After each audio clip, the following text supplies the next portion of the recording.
Hey everybody, how you doing today? Aaron Zukowski here, and thank you so much for joining me for this great webinar we're about to be doing on Facebook ads for SaaS companies, for software as service companies. This webinar, I'm going to be teaching you a lot. We're probably going to go about an hour today. My goal here is really just to teach you as much as possible. So I see a bunch of you guys are on already, so thank you for joining me. Really happy you guys decided to take the time out of your day. I know you guys are busy, so we're going to get right into it, and my goal is to really make this as information-packed as possible and to teach you guys as much as possible to succeed with your Facebook ads to grow and scale your startup. So with that, let's jump into the slides.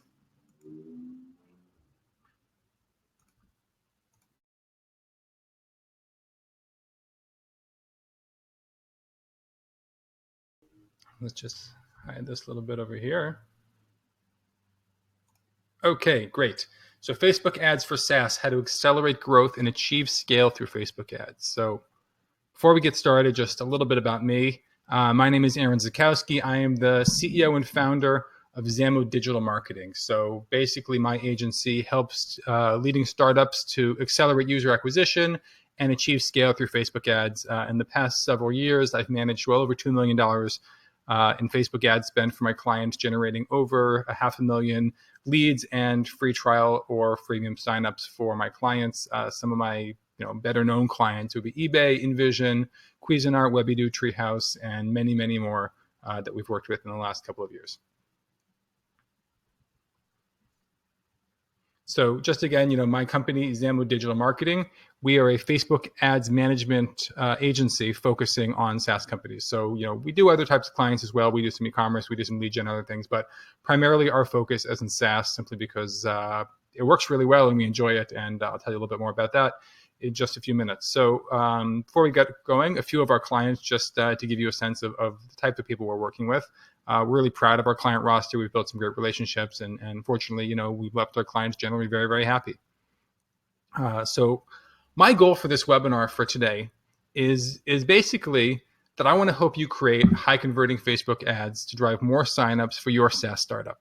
Really, we're going to be teaching everything. And at Zamo Digital, we have an approach, we have a system and a process that we use for pretty much every client that we work with. And my goal today is, as best as possible, I want to teach that approach to you, even if you've never used Facebook ads before.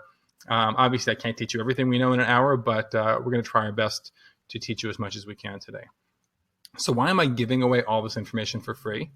Well, the truth is that by giving away my best advice and strategies for free for the past few years, I've proven myself as an expert. So my experience in the past couple of years that I've been doing this is by giving away my best ideas, by giving away my best strategies and my most effective strategies, people tend to come to me and want to work with me. So I help people in the process. Lots of people will take my ideas and run with it. I get a lot of great feedback that people have learned through my webinars, my blog posts, and everything else, that how to run their own ads, and they've had great success. And that makes me feel happy as well.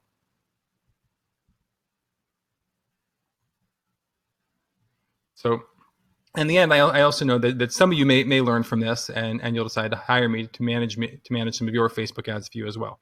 And the truth is, if you stick through to the end, I'll explain to you a little bit about what that would be like if we decided to work together. But again, no hard sales pitches here. I'm not going to be selling any products or courses or anything at the end of this. This is just content. So why did I decide to focus my entire business on Facebook ads, and why SaaS in particular? So the truth is, I used to be a digital marketing jack of all trades back in the day. And I've been working online in marketing for, it's got to be about 10 years now or so. Before that, I was actually an accountant working at Deloitte, one of the big four accounting firms, just as a little personal background information in case you're curious. But the truth is, Facebook ads were consistently generating the highest ROI for my clients that I was working with back in the day. And then one day, probably about 3 years ago, I got an email from a guy named Clark Valberg at Invision. He turned out to be the co-founder and CEO over there. And he hired me to run Facebook ads for his company. Now since then, Clark has become a good friend and a bit of a mentor to me as well. And we got some great results over there at Invision. By applying simple best practices, we were able to reduce Invision's cost per sign-up by 44% and increase their volume by 11 times. And the truth is, I worked with them for 2.5 years and really helped them to scale up that company. I'm really proud of that and have maintained a great relationship with the company as well. And since then, I've applied these same strategies to many more clients and consistently seen similar great results. So why are Facebook ads so awesome for SaaS companies in particular?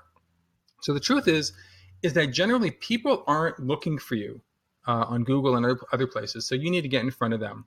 That is, of course, if you want to scale fast and you need to find customers. Because the truth is, certainly if people are looking for a solution that your product is able to provide for them, they'll go to Google. But the reality is most SaaS products offer a solution to problems that people aren't worrying about day to day and aren't searching for day to day.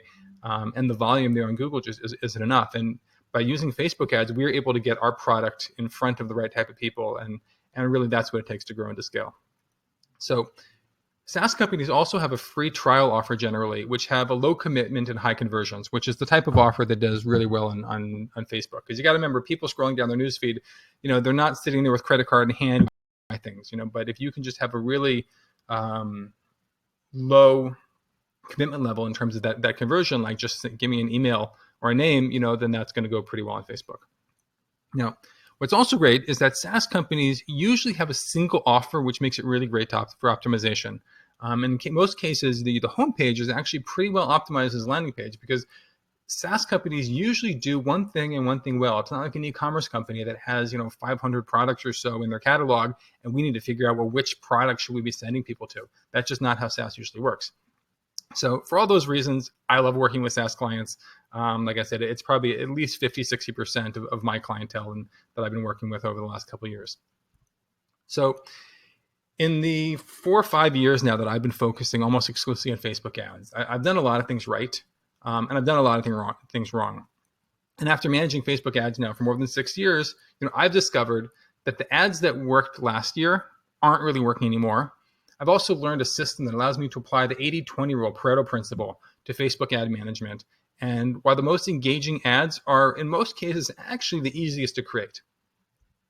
So I've discovered this the hard way, by spending, millions of dollars in my clients' ad budgets and testing, thousands of different ads and different audiences and everything else. But you're going to get to cheat a little bit. You'll learn from my mistakes and also learn from my successes as well. So the hard way to learn this is, wasting time and money figuring out which audiences are going to convert the best, testing lots of ad styles, having no idea which ads will work the best, and wondering about all of Facebook's optimization variables and which combination is going to work best for you. Now, before we get into teaching you, how this is going to work, I just got to throw out the disclaimer. The results here are not necessarily typical, although I do believe you can achieve them if you put in the effort. Following this system doesn't mean that you're suddenly going to start making tons of money from Facebook ads, but I'm going to show you what's worked for me and my clients and worked for tons of other marketers as well. But if you don't have a good offer, if you don't have good, product fit for your customers, then people aren't going to want to buy, and then all the cheap quality traffic that you're going to get from Facebook, just isn't going to generate more sales. So obviously that product market fit's got to be there as well. Okay, so here's what you're going to learn today. Let's jump into it now. You're going to learn how to create profitable ads without wasting time or money. We're going to be going over the perfect SaaS offer, the 5 audiences you need to be targeting, ad creatives that convert, and at the end, we're going to follow up with 8 conversion-boosting campaign optimizations, because the truth is just having the right audience with good creative is just not enough to get it to work and convert at the lower conversion rates that you're going to want on Facebook. So before we start running ads, one important thing that I talk with every new client lead that I have a conversation with and every new consulting gig is you got to figure out your target cost per acquisition for free trial signups. Okay, because ultimately that's going to be the primary KPI that we're going to be judging by. So when I run a campaign, yes, I'm going to look at click-through rate and cost per click and impressions and all those other metrics. But ultimately, the most important thing is, what's our cost per acquisition for whatever our main offer is, whether that's free trial or freemium or anything like that.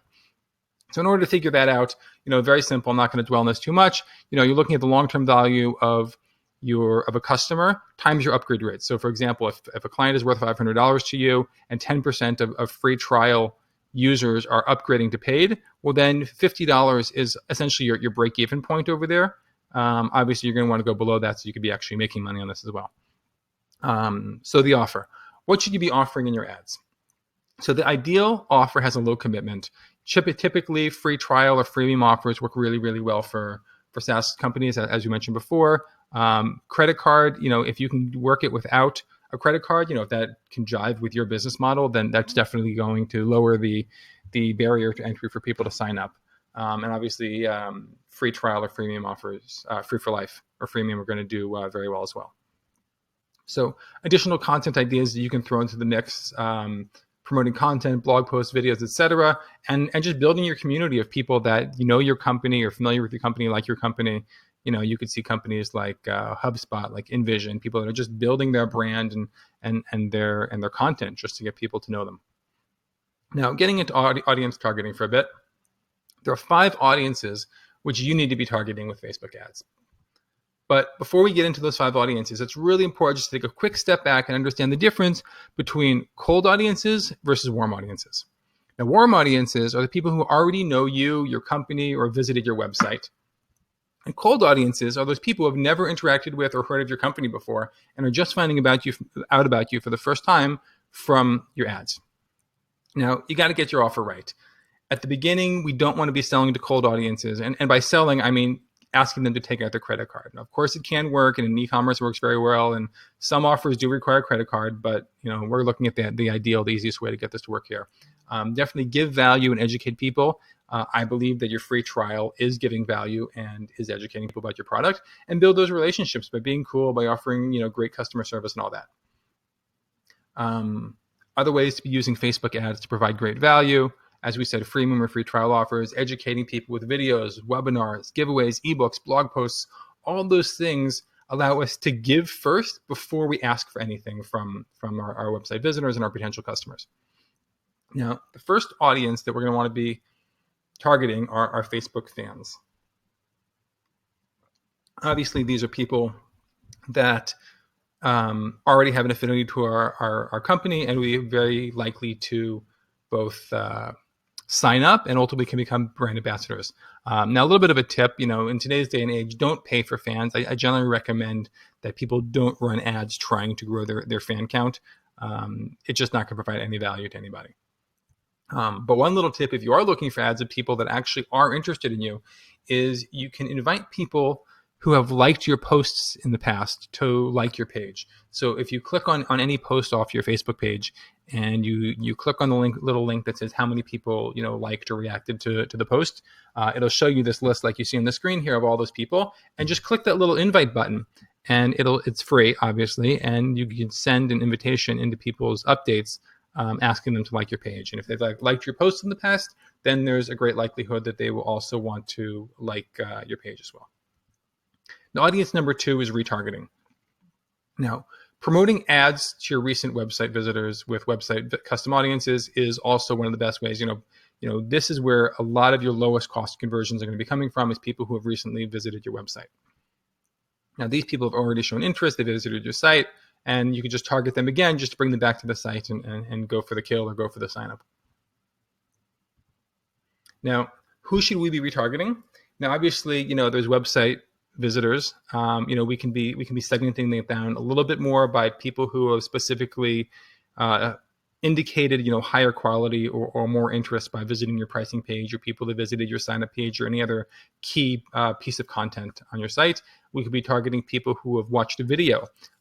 If you're going to be retargeting video viewers, I would recommend that you're targeting people that have watched at least 25% of your video, maybe even 50% of your video, indicating that they have had some interest in your content. And today you can also be creating custom audiences based on people that have engaged with your post or your Facebook page. That's anybody that shared, liked, commented on your post or anything on your page. Now, again, the content that we want to be retargeting people with is free trial offers. In this case, I think it's okay to run a page like ad with a very small budget. Ebook signups, webinars, content. Remember, these are people that have already indicated that they're interested in what you have to offer. So, we could be investing a little bit more energy in educating these people and building a rapport with them through different content offers that we could be doing. Now, advanced retargeting a little bit, I touched on this a little bit, is we could be segmenting our retargeting audiences based on either the specific pages that they visited, like I said, pricing page, a sign-up page, things like that, or also based on the time since their last visit. So that could be, people that visited in the last 7 days, last 30 days, 180 days. You could even create a bit of a sequence. This is getting, a bit more technical, but still not too complicated. Targeting, one offer or one piece of content at people that visited in the past 3 days, and then from people visited, 3 to 7 days ago, we'll get a different piece of content and so on. That's also definitely possible here. Now, the third audience that you definitely need to be targeting is custom audiences. Now, what are custom audiences?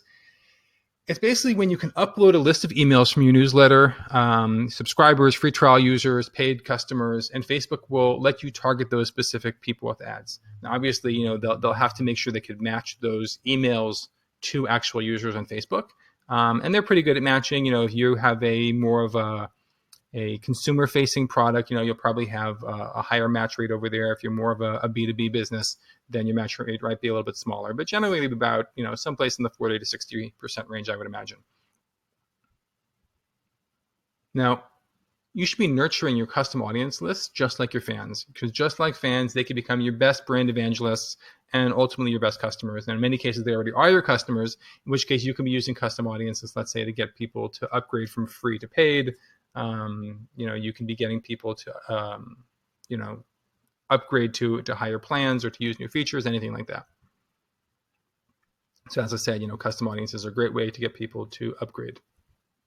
Now, up until now, we've been focusing on warm audiences. Whether it was fans, retargeting, or custom audiences, those were generally all people that have had some interaction with your company in the past.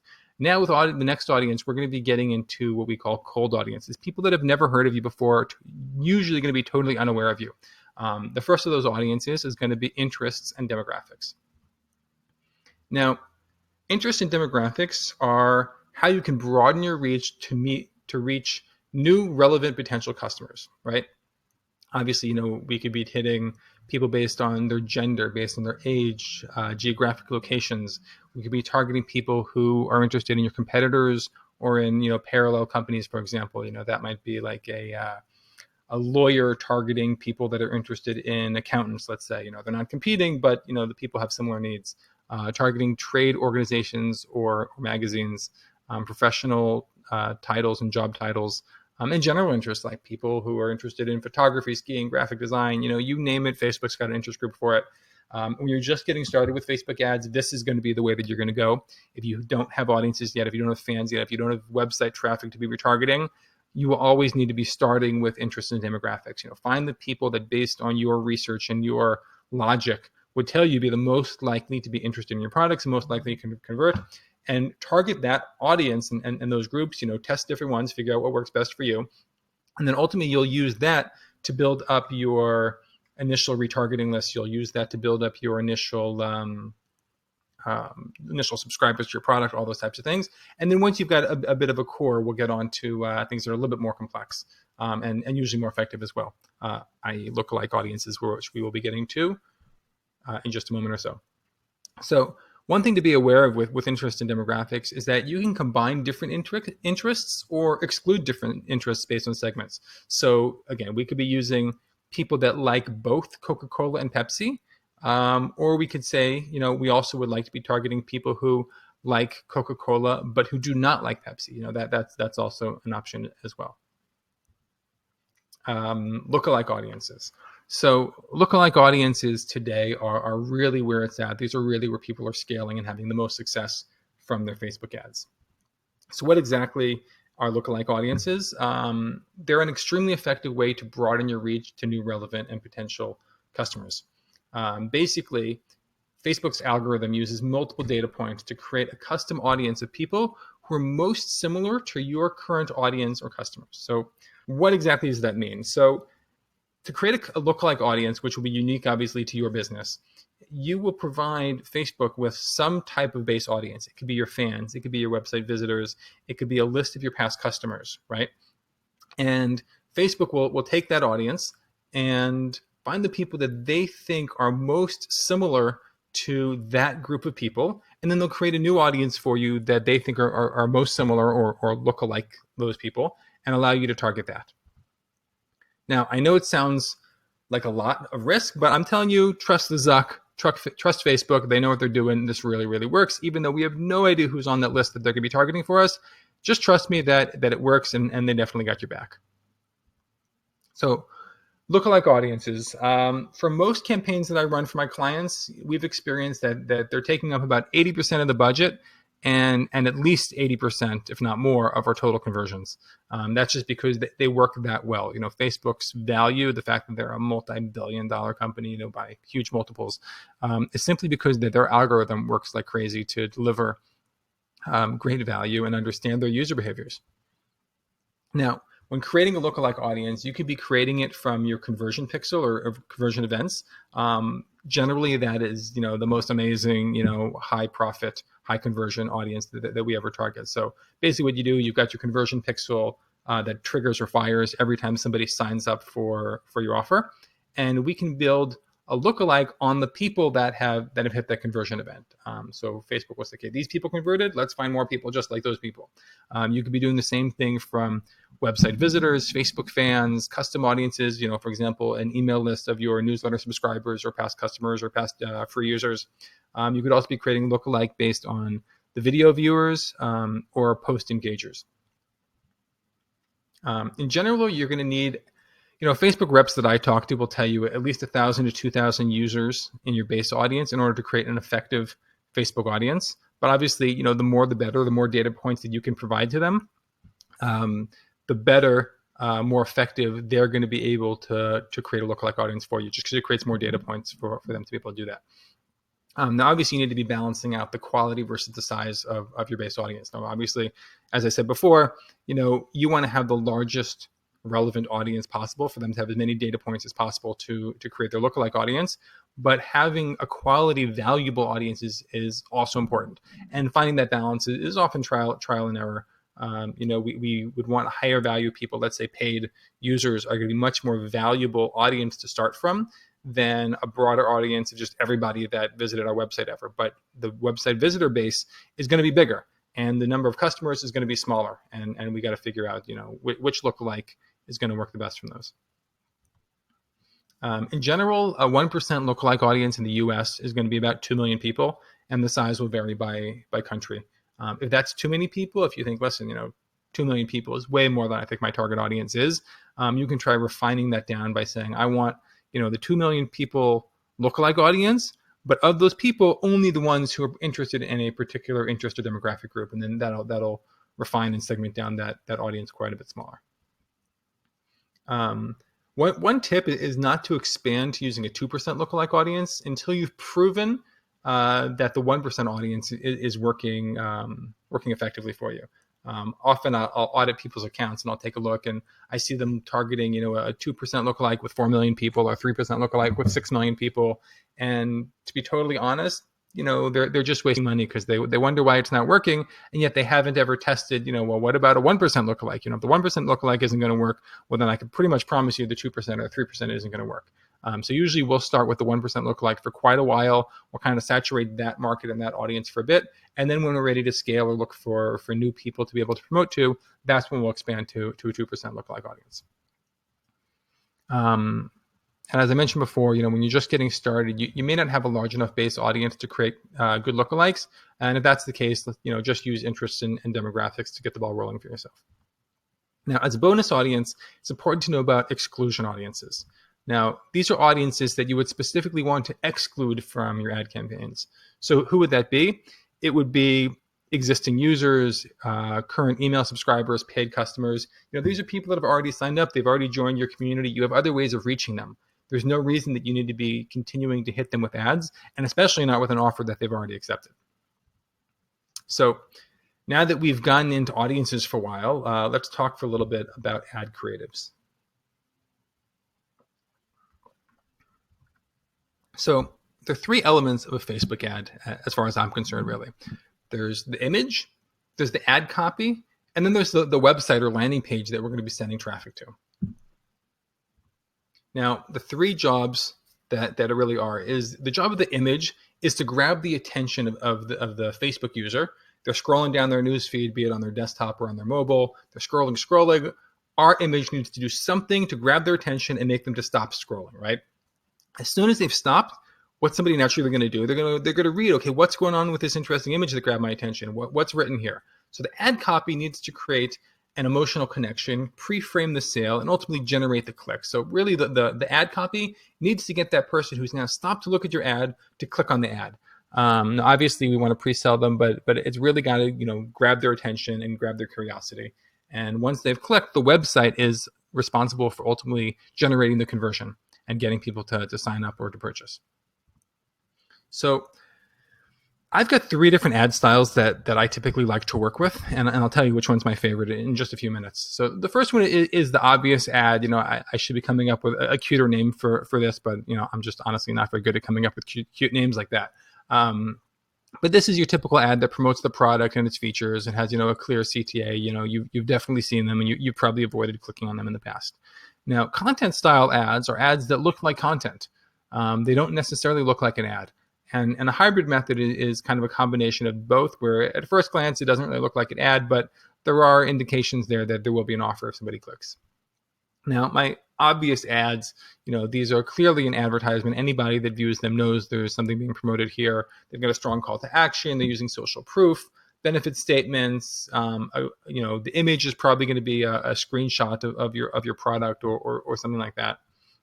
Here's just a couple of examples that I've screenshotted recently of ads that to me very much look like ads. You see, JetBrains over there. They've got a learn more call to action button right there in their image. Here are a few more for companies you might be familiar with. These are clearly ads. The second your eye sees them, we're trained to know these are ads. Here's just a few more. One on mobile for Unbounce and Chart Mobile. So now content style ads, on the other hand, generally don't look like ads. They're curiosity focused. The blog, using a blog style headline that offers a solution to a problem.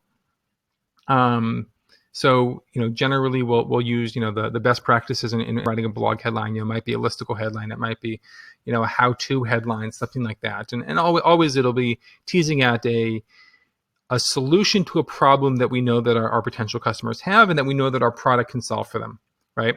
What's interesting about these ads is they're generally going to have a much higher click-through rate, which is going to generate a much lower cost per click, which is great. However, most people are generally clicking this because they do expect to be getting content afterwards. They do expect to be reading a blog post or watching a video or something like that. They're not expecting to come to a landing page with an offer. For that reason, you're going to see a lower conversion rate. Nevertheless, as I said earlier, when we're thinking about metrics, we only care about our primary KPI, and that's usually what's our cost per new user acquisition. In this case, we're getting so much more cheap traffic that we can handle a little bit of, in most cases, a little bit of a lower conversion rate because ultimately our cost per acquisition will still be much lower than it would otherwise be. So here's some examples of what I'm talking about of content style ads. If you saw these ads initially, you wouldn't quite be sure, am I going to a landing page here? Is this blog content? What exactly is this? And people are much more likely to click on it. And I can tell you that, as a fact, because I've seen the click-through rates that these ads will generate, at least on the ones that I run. The one on the right here was something I created here from Theranest. They work. The click-through rates of those obvious ads that we looked at before, you'll typically see 0.3% to 0.7% if you're lucky. These style ads generally can be getting you easily 2 to 4% click-through rates. Here's another one that I've used very successfully. This ad, for example, with very minor changes in the copy, has worked for numerous clients for me so far, and is my favorite image ever in Facebook ads. This is definitely a Hall of Famer for me. The hybrid method, as I hinted at before, it kind of looks like content, but there is an indication that there's a product offer. So again, looking at this ad, if you look at the headline, if you look at the copy above the image, it's going to have that content feel to you. The image is going to have that content feel to you. But if you look at that what we call the link description down below, there is a very subtle call to action over there to sign up for the product. And I like to do that a lot of time just so people don't feel like I've tricked them into clicking on something that they might not have really wanted to, that they understand, okay, this isn't going to be content, even though, half of my brain kind of feels like it is going to be, they know there's going to be an offer over here. And often that really helps us. Now, content style ads, as I said before, are going to have a higher click-through rate, which leads to a lower cost per click. But what I like about it is, it sends a lot more relevant traffic. So just because somebody clicked on it, and even if they didn't convert right away, the fact that they were looking for a solution to the problem indicated in my ad shows me that they're a relevant person, and adds them into my retargeting list by the fact that they've clicked on the ad and they visited my website, and I can go after them with a different style ad now. But I've built, that very relevant retargeting list for me to go after later on. Now, selecting images for your ads, wanting to help you be able to create these ads a little bit better. You got to use images that grab attention in the newsfeed, like we said before. Remember, the image's job is to grab the attention and get people to stop scrolling. So which images should we be using? You could just be using random, regular images. You could take them with your cell phone. There's no problem with that. Often when things look like professional photography, people are actually going to be less likely to click on them. Think about the images that media companies are using in their posts. Someone like BuzzFeed, Business Insider, Upworthy, these other huge media sites. Study what they're doing and the style of headlines they're using. Those companies, their whole business is getting people to click and pay attention to them. So, clearly they're doing something right. Definitely also pay attention to industry publications related to the industry that you're working in as well, and see what they're sharing and what's getting the most engagement over there, and copy that style. I also like to use just very unique images, just make you look at them and say, like, what's going on? This granny image in the middle has done really well for me, just because, I don't know, I guess it looks like it could be your granny, regardless of who you are. Like, that woman looks like she wants your attention and she's a little bit disappointed in you, right? And that makes us just want to take a step back and see what's going on. So where do I find free photos or great photos? Many of them are free. You may want to screenshot this slide. There's some good resources over here. Unsplash, PicJumbo, Gratisography, Pixpay, Pexels, Fotolia. These are all great, actually, except for Fotolia. These are all great sites for free stock images. Pay attention to the rights on them. In most cases, you can use them without any attribution. In some cases, you need to use attribution, but they're great resources. Fotolia has great credits if you want to buy images, and I use Deposit Photos because they've got a really cheap subscription plan. Another great place to find your photos for your ads is right in Power Editor. If you've ever noticed before, as you click to change the image in Power Editor for any ad, there's that little link that says stock images. When you click on it, you could just search for any topic of image you want, thousands and thousands and thousands of images over there. Great selection. I've been very successful with a bunch of these. The only downside is that you can't edit them, you can't crop them, anything like that. So now that we've talked about images for a while, let's talk about how to write great ad copy, even if you're not a great copywriter. Because the truth is, I really don't consider myself a great copywriter, but I am able to come across with some good copy in most of my ads. So generally copy what works, and write headlines that look like content, not like ads. So copying what works, create a swipe file, save interesting organic posts or ads that you see, what I do is I screenshot any post or ad that I like, and I've got a file in my Dropbox that I just save these to, and there's probably a few hundred ads already in that thing at this point, of just things that give me inspiration. So whenever I'm looking for new ideas for ad creatives, I just jump over there into that folder. I just kind of scroll around until something strikes me as some idea that I can build off or change a little bit to fit the needs of my clients. And again, mimic the style of posts that you're seeing in industry sites or other media sites. Again, just examples of the types of headlines that I would like to use in ads. 7 habits of super successful real estate agents. The tool over 283,000 real estate agents use to sell more houses. And again, these can be edited very easily to fit your industries and your products. Some resources that I use, again, might be good to screenshot this if you're interested. These 3 articles that I found online are great resources for helping to write headlines. They're meant to be used for blog headline formulas, but I use them for my ads, and they're go-to tools that I use several times a week.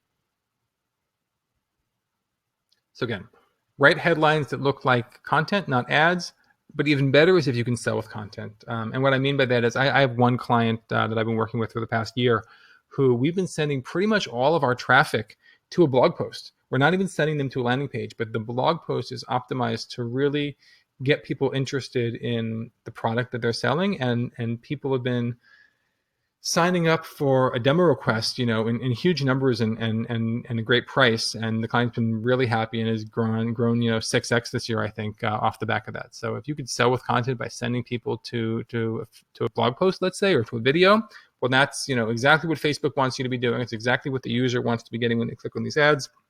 and it's a great experience all around. So the truth is, targeting the right audience with great ads just isn't enough to get you the results that you want in most cases. Campaign optimization is crucial. So let's get into that for a little bit with 8 conversion boosting Facebook ad optimizations. We're going to run through these pretty quickly. So optimize campaigns and ad sets for website conversions. This tells Facebook to show your ads to people who are most likely to convert, not simply click on your ads. So if you optimize your campaign for traffic, let's say, or website clicks, you're going to get a lot of website clicks. You're going to get a lot of traffic come to your website, but the conversion rates are generally going to be quite poor. But your cost per click might be lower, but honestly, that's not what we're doing this for. We're not doing this for traffic.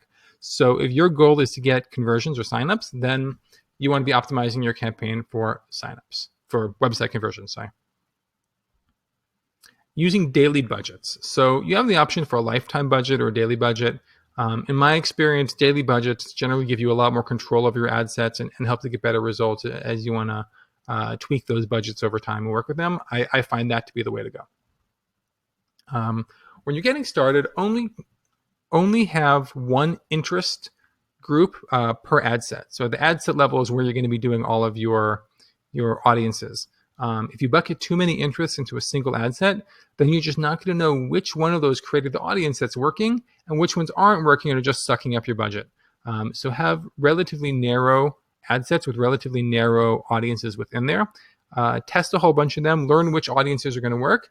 And then once you know, particular audiences tend to work pretty well, then you can combine those into a new ad set that's going to create more conversions for you and give you a bigger audience to allow Facebook's algorithms to optimize a little bit better in their delivery. Because generally, you don't want to be having a lot of small audiences, each with small budget.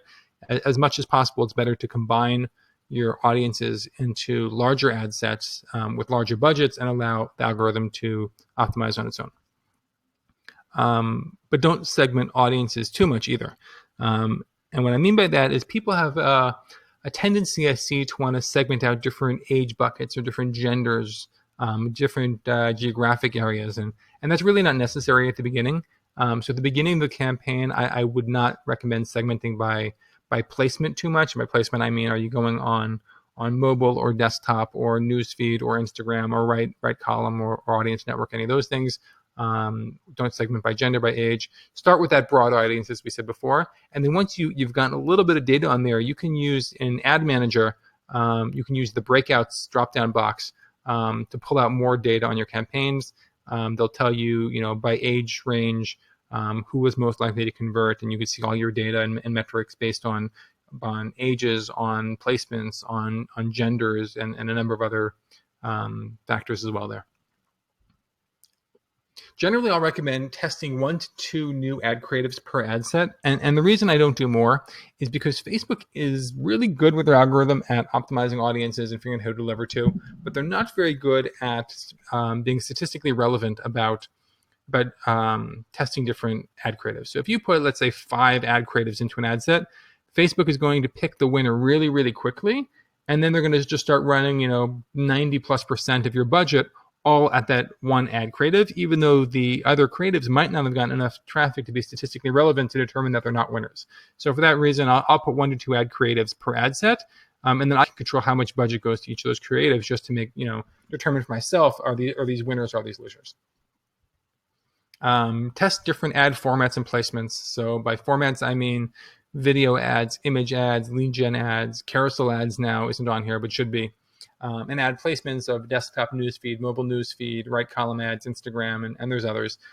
In general, what I'm experiencing is that the mobile newsfeed is where the vast majority of budget traffic conversions is all coming from. Generally that's going to be the winner. But test all and pay attention to that data because ultimately you may want to create ad sets that are only targeting mobile traffic. That's what I'm doing with some of my clients right now and generally working. And of course, customize your ad manager reports. Ad manager is where you're going to be kind of going in every day to see the results of your ads. A lot of people don't change the columns that are in those reports, and that's kind of a mistake because you don't see the metrics that kind of give you a sense of the health of your campaigns. So you review your campaigns here, but use that columns drop-down box over there to customize the columns, what I'll usually put in here is obviously, the number of conversions, cost per conversion, impressions. I want to keep an eye on frequency, how many times was my ad delivered, click-through rate, how many clicks am I getting, what's my cost per click. Ultimately, those aren't metrics that I'm going to judge a campaign by, but they give me a sense for the health of the campaign. You also want to see your positive or negative feedback that you're getting on the ads. There's probably a few others that I'm not thinking of, but that should give you a good sense of columns you should be adding in there. Looks like I added a slide for what I put in my standard reports. So conversions, cost per conversion, ad spend is important, impressions, frequency, relevance score, link clicks, CTR, cost per click, cost per 1,000 impressions, and positive and negative feedback. Relevance score isn't super important, but I definitely do like to keep an eye on it. And generally, I want to be seeing at least 7 to 10 relevance on most of my ads. My approach, or what I call the Xamarin approach to spending, is killing underperforming ads quickly. We run a lot of tests. Often they'll be as small as, depending on the budget of the client, $200 a day tests, $50, maybe sometimes $100 for a test for a couple of days. If an ad isn't working, we like to kill it quickly. Don't want to waste any budget on something that's not working. But when we do find the winners, we try and scale them up as quickly as possible also. So generally what that means is, we'll be increasing budget by about 20% every 2 days for as long as we can, as long as we're keeping our primary metric of cost per new user acquisition down as low as possible. Now, I hinted before at the 80-20 rule of Facebook ads. Basically what that means is that 80% of your results are going to come from 20% of your ads. That's going to be true in your audiences, and it's probably going to be true in your ad creatives as well. So here's just an example of one of my client accounts, a screenshot recently. You can see here that these lookalike audiences, and that was basically, I think, a 1% lookalike based on their conversion pixel. We had spent about $99,000 in this time frame out of $143,000. That represented, in this case, I think it might have been 70% and not 80% of ad spend. And you can see the same thing in the completed registrations, which was our primary conversion focus, was about 70-80% of the total came from that one audience as well. So the 80-20 rule says, we should be testing ads every few days with a small budget, kill losers, scale up the winners. And of course, always be testing. That's really the key to Facebook ads. They're coming out with so many things all the time. So you definitely want to be testing all the different tools and optimizations that they give us. But you're also always going to be testing new creatives, because the fact is with Facebook ads, creatives burn out pretty quickly, especially if you're being aggressive on your ad spend. So if you're pushing your ads and kind of pushing the limits on that, you're going to have to be coming up with new creatives all the time. That's probably the majority of the time that we spend managing our client accounts is coming up with new creatives to test all the time. Many of them fail, and that's just part of the process, and nothing wrong with that. But by testing more, we find more winners, and that allows us to scale up. And as I mentioned before with the 80-20 rule, the winning ads, we'll get a lot of mileage out of them. And, for a given month, 80% of our conversions will probably come from one or two of our ad creatives. And that's just typically what we've seen now for quite a long time. So in the past hour, I've tried to teach you as much as possible about how you can build a profitable Facebook ad campaign for your SaaS startup. The truth is a lot of this will apply to different types of business models as well if you happen to be on here and you're interested in something else. But the truth is, I can't cover everything you need to know about Facebook ads in an hour webinar, or even if we had all day. A lot of this is just experience. We've gotten a sense over here for what works and what doesn't work, just from having done this for many years and spending several $1 million on Facebook ads. But the truth is, you can succeed for sure. If you dedicate yourself, you can be very successful scaling up your startup with Facebook ads. Facebook ads are the fuel that's going to feed your growth ultimately. It takes a lot of time, attention, and creativity, but definitely doable. So, generally what I'll recommend people is, maybe start very small just to get the traffic to prove what's working and get some, initial basic growth. But once you've got things kind of, dialed in on your startup, you've got your landing pages working, your funnels working, your products working, then Facebook ads are what's going to fuel the growth of your business. And, obviously I don't have to tell you that, from seeing the industry, this is how companies grow. So up until now, I've been teaching you how to do this by yourself, and I'm more than happy if you guys could take this information and grow. But If you're in a situation where you're not able to handle this, you don't have somebody on your team to do it for you, or you just don't have the time in your day to become an expert in running Facebook ads, I'm going to give you the quick spiel on, what does my business do? How could we potentially help you? Again, I don't want this to be a hard sell by any means, but it is an option here available to anybody that wants to learn more about it.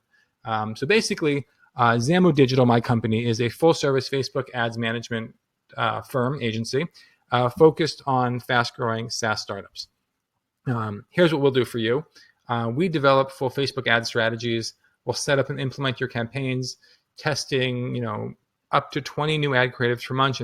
Per month, in many cases, that's going to be, significantly more than 20 ad creatives per month. In many cases, we'll be responsible for images. We'll be responsible for copywriting. We're on top of daily campaign monitoring and optimization. And also, we'll advise you on improvements for your landing pages and funnels. We work with a lot of companies, so we've got some insights that we could probably share with you beyond just Facebook ads in terms of other strategies and marketing methods you could be using for your startups.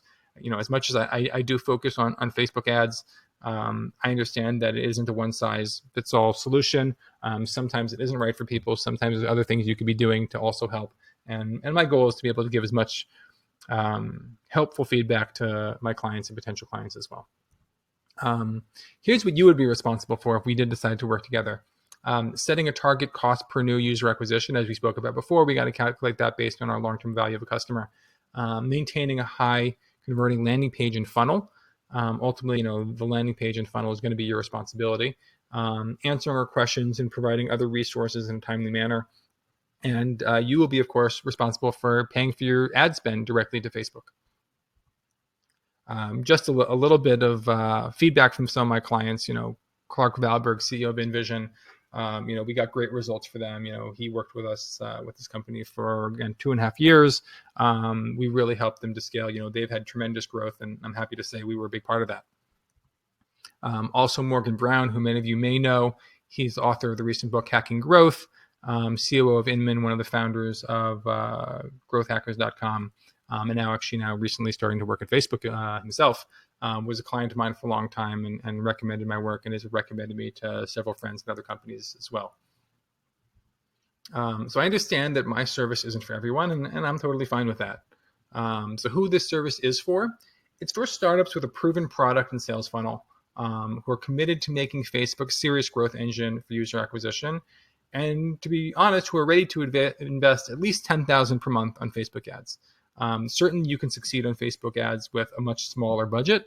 It just wouldn't work with us to work with clients any smaller than that. Who this service is not for?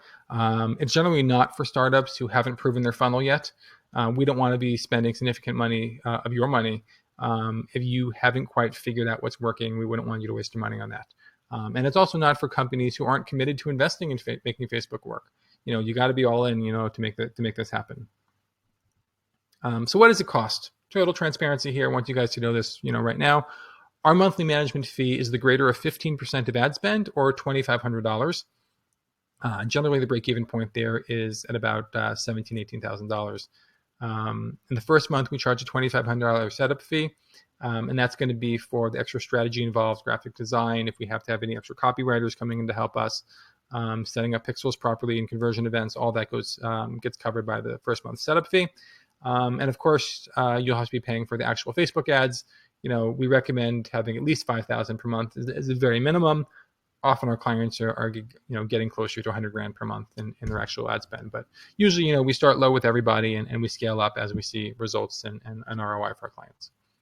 So the Zamo management method, as we said before, start testing with small budgets, kill losing ads quickly, scale up fast when we have profitable ads.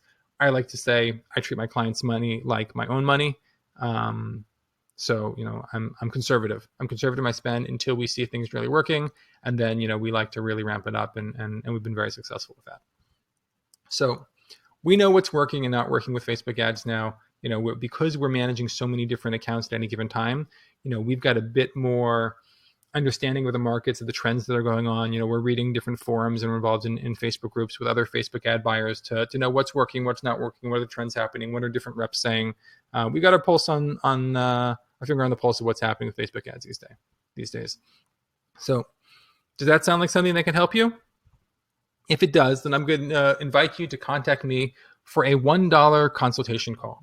I charge the $1 just to kind of filter people who are just kind of tire kickers and aren't that serious. It's not a lot of money if this is something you're interested in, but it kind of keeps away people that might just be wasting my time a little bit. But if this sounds like something that could help you, I would love to set up a 30-minute call, talk to you about strategy. I'm happy to share new ideas with you. Won't be a sales pitch necessarily, more just trying to think of ways together that we can help your company grow. So if that sounds something like that's interesting to you, go over to zamodigital.com/SaaS consult.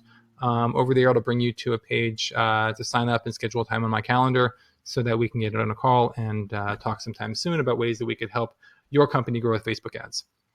So I'm taking only a couple new clients per month at this point. So if it's something that sounds like you'd want to be doing, I would recommend, just jump on that fast, get in touch with me because I got a lot of leads coming through right now, fortunately. But I would love to hear from you and work with you as well. One last client testimonial. Yam Regev, who was the chief marketing officer of a startup I worked with called WebbyDo, is now the co-founder of Zest, which is a marketing content platform right now, which is gaining a lot of traction themselves right now. We worked with them after they'd worked with some big name agencies who just really weren't succeeding on Facebook for them. We came in and became, pretty much their largest source of sales qualified leads for their company. Worked for them for, about a year and a half, had great success. So here's what you should do now. Go to zamodigital.com/SaaS consult, fill out the form, schedule a time for us to speak. I'll send you a quick questionnaire just so I can get a little bit more information, and we'll have a chat. You'll tell me a little bit more about your company. I'll give you some ideas about how we can grow your company. And if we both feel like it's a good fit, maybe we'll end up working together. So thank you for your time. Appreciate that you've been with me these last almost an hour now. Hope you've learned a lot. Hope you've got a lot of good stuff you could bring back to your team and back to your company to help you grow and scale your company with Facebook ads. So wishing you a great day and lots of success.